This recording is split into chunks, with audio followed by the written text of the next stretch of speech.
네, 글로벌 주요 현안들과 투자 전략 아이디어 세워보는 투데이 마켓워치 시간입니다. 오늘은 아펙스에셋의 장봉수 연구원과 함께하도록 하겠습니다. 안녕하십니까? 네, 안녕하십니까? 안녕하세요. 네. 저희 이항현 전문위원이 네. 자칭 출장, 타칭 휴가를 가면서 이번 주 이제 연구원님과 함께하게 됐는데 이번 주 좀 잘 부탁드립니다. 네, 감사합니다. 예, 현안들부터 함께 확인을 해보고 투자 전략 세워보도록 할 텐데요. 첫 번째는 어떻게 좀 체감적으로 봤을 때 오래된 이야기인 것 같은데 저희 이제 방송 통해서는 처음 전해드리는 얘기이기도 합니다. 트럼프 대통령이 이제 향후 10년간 1조 5천억 달러의 대규모 감세 조치를 담은 세제 법안에 서명을 했습니다. 이로써 이제 트럼프 대통령이 내세웠던 핵심 대선 공약 가운데 드디어 한 가지를 연내 이루게 된 거고요. 트럼프 대통령은 세제 개혁안 서명 직후에 지인들에게 더 많은 부를 갖게 될 거다라고 말하면서 구설에 오르기도 했다라고 CBS 등이 또 보도를 하기도 했습니다. 또 한편 연방정부 셧다운을 막기 위한 단기 예산안에도 서명을 하면서 내년 1월 19일까지 기존의 예산을 연장하도록 했습니다. 네, 두 번째는 유엔 그리고 북한과 관련된 이야기인데요. 유엔 안보리가 북한 미사일 그리고 핵 프로그램에서 아주 중점적인 유류 공급을 제한하는 새로운 대북 제재 결의안을 만장일치로 채택했습니다. 올 들어서만 네 번째고요. 2006년 첫 핵실험 이후에 10번째 대북 제재 결의안인데요. 이 AFP 통신에 따르면 새 제재 결의안은 북한의 석유 정제 제품 공급을 바닥 수준으로 줄이고 또 24개월 이내에 러시아와 중국 등에 있는 수만 명의 북한 노동자들의 모든 귀환을 명령하는 내용을 담고 있습니다. 예, 그리고 요즘 들어서 물론 좀 업체는 다릅니다만은 공유 업체들의 관련한 소식들이 이따금씩 들려오고 있는데요. 이번에는 중국 최대 차량 공유 서비스 업체인 디디추싱이 해외 진출을 위해서 40억 달러의 자금을 조달했습니다. CNBC 등에 따르면 디디추싱은 투자금을 해외 진출을 비롯해서 신에너지 차량 서비스와 또 자율주행 등 인공지능 분야에 활용할 방침인데요. CNBC 등 외신에 따르면 디디추싱이 해외 진출을 위해서 자금을 조달했다면서 우버와 이제 효과적으로 맞설 것으로 보인다라고 보도를 했습니다. 네, 이렇게 세 가지 현안들 살펴봤는데요. 이 중에서 지금까지 거의 6개월, 길게는 1년 동안 저희가 계속 말을 해왔었던 트럼프 대통령의 대선 공약 중 하나였던 세제 개편안에 대해서 얘기를 해보도록 하겠습니다. 참 우여곡절이 많았지 않습니까? 네. 하원 통과해서 이제 상원 통과했다가 이제 다시 하원에서 재투표 갔다가 네. 이제 드디어 이제 트럼프 대통령이 서명을 하게 된 건데요. 과연 이것이 증시에 이제 뉴스가 나온 거잖아요. 네. 좀 어떤 여파가 있었는지부터 한번 정리를 해주시죠. 네, 일단 긍정적인 상황이 앞으로 지속될 수밖에 없을 것이라고 생각이 되고, 일단 최고세율을 현행 35%에서 21%로 낮췄다는 점에서 그동안 미국은 전 세계적으로 봤을 때 이 법인세율이 가장 높은, 특히 OECD 국가 내에서 가장 높은 나라에 속했지만 이제 가장 낮은 국가 중에 하나로 바뀌었다는 점이고, 또 하나 주목할 점은 이제 다국적 기업이 해외 유보해 있는 자산 자체가 미국으로 돌아올 가능성이 매우 높아졌다는 점인데요. 특별 할인세율을 적용해서 이러한 자금 자체를 미국 내로 끌어들이고, 그렇게 돼서 결국 본토 내 투자액 자체를 늘리겠다는 그런 의지가 강하게 담겨져 있습니다. 그래서 결국 이러한 부분은 모두 이제 기업 활동, 즉 미국 내에서의 기업 활동의 우호적인 환경이 조성이 될 수밖에 없고, 결국 이러한 점이 이제 기업 이익 확대가 되고, 그리고 배당적인 측면에서, 주주 환원적인 측면에서 배당 확대를 통해서 결국 주가에 긍정적인 요인을 작용될 가능성이 매우 높다고 생각이 되고, 지금 미국 증시에서 중요한 점은 일단 지금 현재 주가 수준이 계속 올라가고 있는 상황 속에서 이러한 고평가 자체를 언제까지 용인할 것이냐에 대한 부분에 이슈가 있는데, 결국 이런 이제 세제 개편안이 통과하게 되면 현재 고평가에 대한 어떤 명분을 제시하는 것이기 때문에 추가적인 상승 충분히 더 가능하다고 생각이 됩니다. 그러면 한번 단기적으로 보도록 하죠. 사실 세제 개편안 효과에 대해서 의심하는 사람은 아무도 없고 네. 수치를 10%, 20%, 30%의 기업 이익을 나타날 것으로 분석하는 그 정도의 차이밖에 없는 거잖아요. 네. 그러니까 다들 긍정적으로는 보는데 이번 주 증시 전망에 대해서는 네.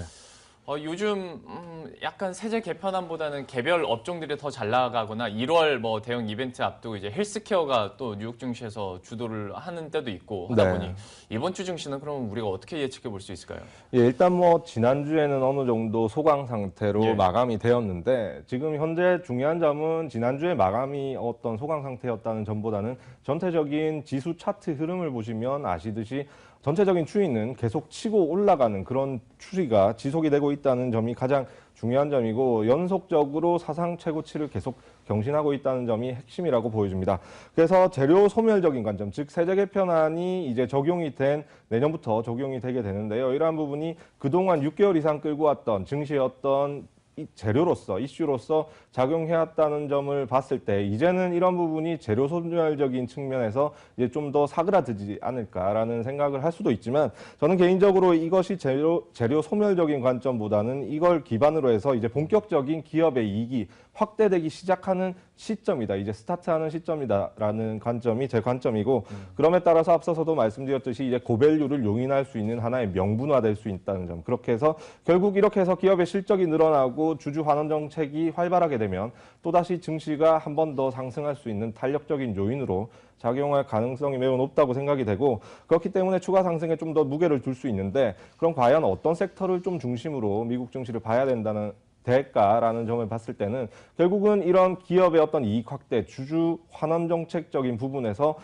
결국은 유보 이익이 많이 쌓여져 있는 어떤 집단, 즉 섹터일수록 앞으로의 어떤 긍정적인 마인드가 반영이 될 가능성이 높은데 지금 현재 미국 증시 내에서 유보 이익률이 높은 업종을 보게 되면 IT 업종이나 헬스케어 업종이 중심을 차지하고 있기 때문에 결국 지금은 어느 정도 소강 상태를 보이지만 다시 한번 재차 상승 탄력을 받을 때는 이들 업종 중심으로 상승을 할 가능성이 매우 높지 않을까 하는 생각입니다.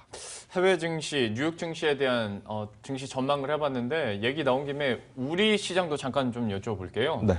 6개월 전까지만 하더라도 트럼프 대통령이 설마 뭐 크리스마스 선물을 줄 거냐고 생각은 하지도 못했을 텐데 결국 이제 미국은 트럼프가 선물을 준 꼴이 됐고 우리나라 같은 경우에는 물론 뭐 타고 영향을 하다 보면 세제 개편안의 우호적인 뭐 반응을 얻을 수는 있겠습니다만은 우리 시장은 영 좀 지지부진하잖아요. 어떻게 보십니까 이번 한 주는? 일단 좀 한 가지 어떤 이슈에 대해서 양쪽 측면에서 살펴볼 여지가 있다고 생각이 되는데 뭐 일단 미국에서 세제 개편안이 되게 되면 상대적으로 우리나라의 법인세가 높은 상황이기 때문에 그런 부분이 부정적으로 작용할 수는 있다고 보지만 전반적으로 전 세계 경기 자체를 끌고 나가는 미국의 경기가 좋아지게 되면 결국은 시간의 차이겠지만 우리나라 경기도 긍정적으로 갈 수밖에 없다는 것이 큰 틀에서의 제 생각이고 우리나라 증시의 국한에서 봤을 때는 올 한 해 어떤 트렌드를 보게 되면 연초부터는 IT와 은행주를 중심으로 해서 대형주들이 꾸준히 상승을 했고 그 이후에는 제약 바이오 어떤 헬스케어 업종 자체가 단기간에 급등하는 모습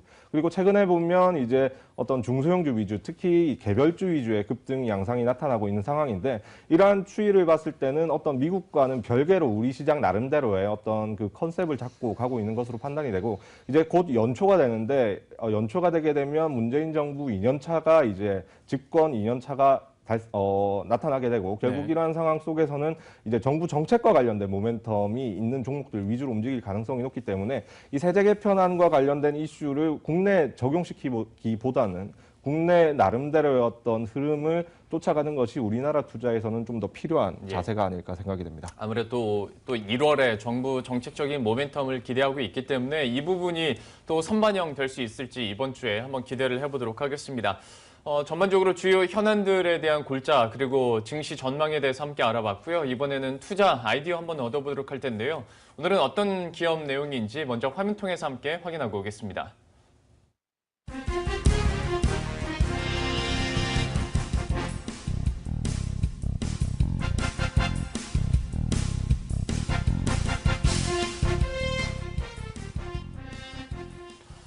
예, 보신 것처럼 여러분들이 잘 아시는 나이키 얘기를 해보도록 하겠습니다. 실적 발표를 했는데요. 그 실적부터 한번 얘기를 해보도록 하면 2018 회계연도 2분기 실적에서 매출액이 85억 5천만 달러를 기록했고요. 주당 순이익이 46센트를 기록했습니다. 톰슨 로이터의 전망치를 모두 상회하는 모습이었는데요. 나이키 측에서는 나이키의 중국과 유럽 시장의 매출액이 지난해 같은 기간보다 각각 16%와 19% 증가했다고 밝혔습니다. 글로벌 매출 증가세 덕분에 북미 시장 내에서의 신발이나 운동기구 수요 감소 그리고 판매량 부진을 대응할 수 있었다라고 평가를 했는데요. 좀 이런 호실적이 나오면서 그날 당일에 주가가 강세를 기록했죠. 그리고 보시는 것처럼 올해 이제 주가 상승 추이를 한번 캡처를 해봤는데요. 옅게 연두색으로 보이는 게 S&P 500 상승률이고요. 이제 파란색 이제 산 모양으로 돼 있는 것이 나이키의 주가입니다. 그런데 이제 10월 이후로서부터 급격하게 강세를 기록하기 시작했고 또 2800년도 2분기 실적 발표 이후에 역시 강세를 기록했다가 전날장에서 잠깐 조정을 받는 모습입니다. 다만 나이키의 지금 보시는 것처럼 주가 이런 강세가 실적에 기반한 건 아니다라는 분석들이 나오고 있는데요. 그중 하나로 이에 대해서 모틀리풀에서도 나이키의 주가 상승세가 실적을 바탕으로 한 것이 아니라 10월에 발표했던 나이키의 앞으로의 매출 계획 때문이다라고 분석을 하는 모습이었습니다. 기억을 한번 되돌아보면 지난 10월 25일에 나이키가 향후 5년 동안 이제 5년 내에 매출 500억 달러를 달성하겠다라고 발표를 하기도 했었는데요. 이 얘기 덕분에 사실 주가는 좀 그 전까지 지지부진하고 계속 떨어지다가 10월 들면서 급하게 위쪽으로 올라가는 모습이었습니다. 때문에 이것을 좀 투자 전략적인 부분에서 봤을 때 특히 실적을 기반으로 주가가 강세를 기록하는 뉴욕 증시의 특성을 봤을 때는 우리가 나이키 그리고 더 나아가서 어떤 스포츠 의류업계를 볼 때는 좀 다시 볼 필요도 있겠다 싶은데요. 질문을 나이키부터 한번 드려보도록 할게요. 네. 앞서서 말씀을 드린 것처럼 실적이 계속 잘 나와서 주가가 이렇게 올라간 건 아니었잖아요. 네. 하다 보니까 과연 이거를 투자 전략 측면에서는 어떻게 판단하고 또 내가 접근해야 될까? 네. 좀 어떤 비유 갖고 계십니까? 일단 전반적으로 증시 자체가 상승하기 때문에 그에 대한 영향도 분명히 있을 것이라고 보는데 저는 일단 이 미국의 특히 스포츠 의류업계 내 어떤 업종을 봤을 때는 그렇게 제가 봤을 때는 끌리는 어떤 업종은 아니라고 봅니다. 왜냐하면 일단 시장 규모 자체가 좀 제한적이라는 점이 있는데 지금 최근에 조사된 바에 의하면 시장 규모가 약 360억 달러 정도 규모가 되는데 IT 업종의 전체적인 규모가 6,700억 달러 정도고 자동차 규모가 약 2천 후반대 2천억 달러 정도 해당이 되고 음료 시장이 천억 달러 정도 해당이 되는데 이에 비하면 이제 아주 작은 시장 마켓 규모를 가지고 있다는 점이 전체적으로 봤을 때 크기에는 조금 더 좀